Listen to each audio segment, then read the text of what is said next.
Hello everyone, मैं सौरभ और आपका स्वागत है सौरभ स्टडी सर्किल में। तो आज मैं लाया हूँ 30 जुलाई 2020 का करंट अफेयर, जो कि आपके एग्जाम के पॉइंट ऑफ व्यू से काफ़ी इंपॉर्टेंट है। तो चलिए हम बढ़ते हैं अपने क्वेश्चन की ओर। और आज आपका फर्स्ट क्वेश्चन है, अंतर्राष्ट्रीय बाघ दिवस निम्न में से किस दिन मनाया जाता है? आपको बताना है कि अंतर्राष्ट्रीय बाघ दिवस, इंटरनेशनल टाइगर्स डे, किस दिन मनाया जाता है। तो हम इसकी राइट आंसर की बात करें तो आपका राइट आंसर है ऑप्शन डी, 29 जुलाई को इंटरनेशनल टाइगर्स डे यानी अंतर्राष्ट्रीय बाघ दिवस मनाया जाता है। हम बात करें तो विश्व भर में हर साल 29 जुलाई को अंतर्राष्ट्रीय बाघ दिवस के रूप में मनाया जाता है। यह दिवस जागरूकता दिवस के तौर पर भी मनाया जाता है। और हम बात करें तो विश्व में पूरे टोटल बाघों का लगभग 70% बाघ पूरे हमारे भारत देश में है। 70% बाघ हमारे भारत में है। बात करें तो देश में 2967 बाघ है, जबकि पूरी दुनिया में केवल 3900 ही बाघ ही बचे हैं। 3900 बाघ ही बचे हैं। तो चलिए नेक्स्ट बढ़ते हैं। नेक्स्ट है, रूस ने किस देश को S-400 मिसाइल सुरक्षा प्रणाली की आपूर्ति पर रोक लगा दी है? आपको बताना है कि रूस ने किस देश को S-400 मिसाइल सुरक्षा प्रणाली की आपूर्ति पर रोक लगा दी है। तो हम इसकी राइट आंसर की बात करें तो आपका राइट आंसर होगा कौन? ऑप्शन होगा आपका बी, चीन।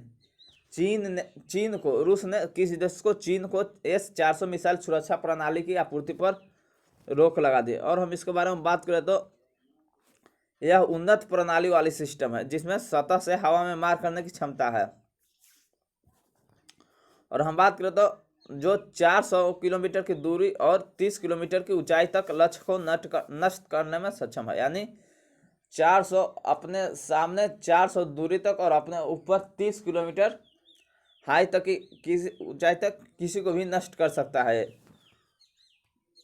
तो नेक्स्ट है आपका, हाल ही में किस क्रिकेट बोर्ड ने अपने मुख्य कार्यकारी अधिकारी CEO लतुफुल्लाह अस्टेनिकजई को पद से बर्खास्त कर दिया है? आपको बताना है कि हाल ही में किस क्रिकेट बोर्ड ने अपने मुख्य कार्यकारी अधिकारी CEO को पद से बर्खास्त कर दिया गया है। तो हम इसकी राइट आंसर की बात करें तो आपका राइट आंसर है कौन? Option A, Afghanistan cricket board. Afghanistan cricket board ने अपने क्रिकेट अधिकारी CEO को पद से बर्खास्त कर दिया है। और हम इसके बारे में बात करें तो उनके असंतोषजनक प्रदर्शन, मैनेजर और दुर्व्यवहार के कारण इन्हें बर्खास्त किया गया है। और हम बात करें तो अफगानिस्तान के 50 ओवर के लचर प्रदर्शन, यानी विश्व कप में 50 ओवर के लचर प्रदर्शन के बाद उन्हें पिछले साल जुलाई में नियुक्त किया गया था। आपको बता दें कि अफगानिस्तान की टीम विश्व कप में एक भी मैच नहीं जीत पाई थी।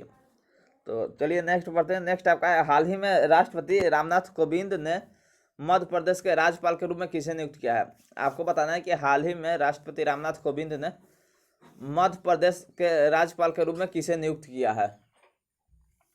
तो हम इसकी राइट आंसर की बात करें तो आपका राइट आंसर है ऑप्शन ए, आनंदीबेन पटेल। आनंदीबेन पटेल को राष्ट्रपति रामनाथ कोविंद ने मध्य प्रदेश के राज्यपाल के रूप में नियुक्त किया है। और हम बात करें तो आनंदीबेन पटेल के बारे में तो यह अभी फिलहाल यूपी के हैं। कहाँ के राज्यपाल हैं? यूपी के राज्यपाल हैं अभी। और हम बात करें तो आनंदी पाल ने एक स्वयं प्रभा स्टडी चैनल किया है, मतलब कि उनका चैनल है, स्टडी चैनल एक आएगा जिसपे सुबह 8 बजे, शाम 4 बजे और दोपहर 12 बजे आपको स्टडी सामग्री उपलब्ध कराया जाएगा उस पर। चलिए हम बढ़ते हैं नेक्स्ट पे। नेक्स्ट आपका है, किसने पृथ्वी विज्ञान मंत्रालय के 14वें स्थापना दिवस के अवसर पर मौसम मोबाइल एप्लीकेशन लॉन्च किया है? आपको बताना है कि किसने पृथ्वी विज्ञान मंत्रालय के 14वें स्थापना दिवस के अवसर पर मौसम मोबाइल एप्लीकेशन लॉन्च किया है? Who launched the weather mobile application on the occasion of 14th foundation day of the ministry of earth sciences? तो हम इसकी राइट आंसर की बात करते हैं। आपका राइट आंसर कौन है? सी, हर्षवर्धन, डॉक्टर हर्षवर्धन।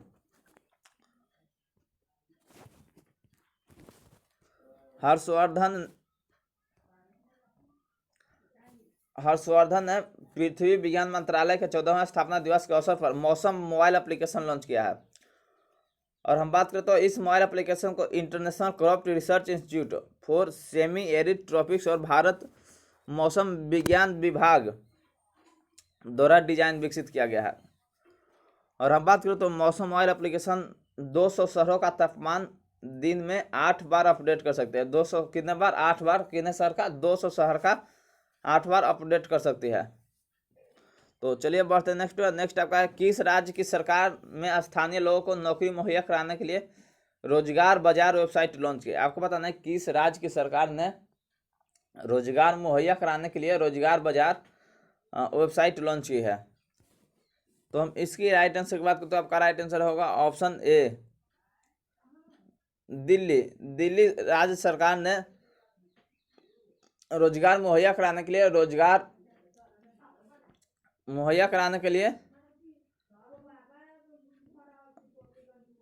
रोजगार बाजार लॉन्च किया है, वेबसाइट लॉन्च की है।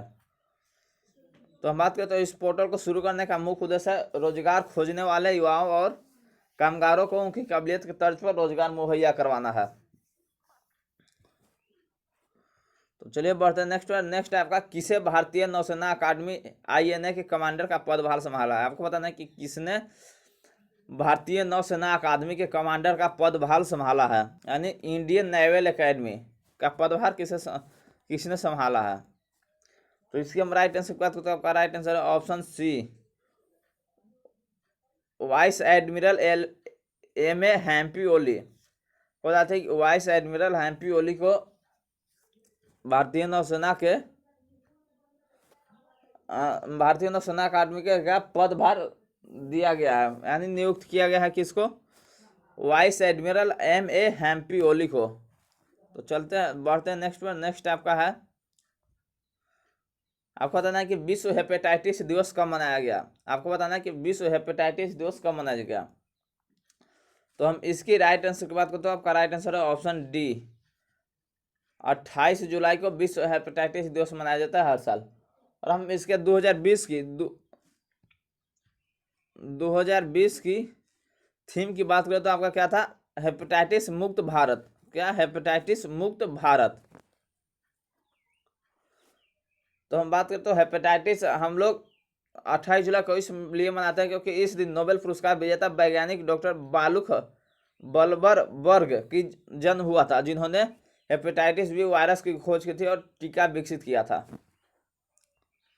तो ये आपके पीछे कारण है हेपेटाइटिस डे मनाने का, जो कि हम हर साल 28 जुलाई को मनाते हैं। तो चलिए नेक्स्ट है आपका, अंतर्राष्ट्रीय ओलंपिक समिति के उपाध्यक्ष पद पर किसे नियुक्त किया गया? आपको बताना है कि हाल अंतर्राष्ट्रीय ओलंपिक समिति IOC के उपाध्यक्ष पद पर किसे नियुक्त किया गया है? तो हम इसकी राइट आंसर की बात करते तो आपका राइट आंसर कौन?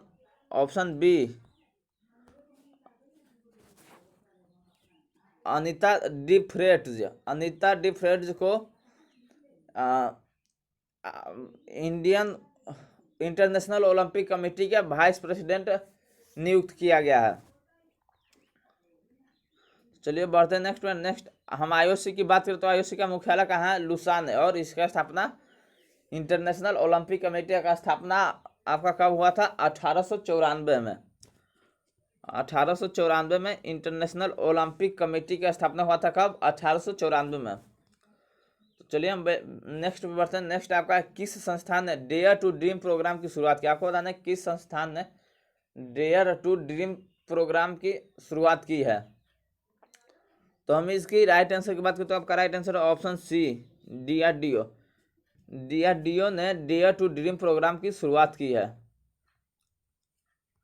तो चलिए आज के लिए इतना ही, और आप मेरे चैनल पर नए हैं तो शेयर और सब्सक्राइब करना ना भूलें, साथ ही बेल आइकन प्रेस कर दें ताकि आपको हर क्लास का नोटिफिकेशन मिलता रहे।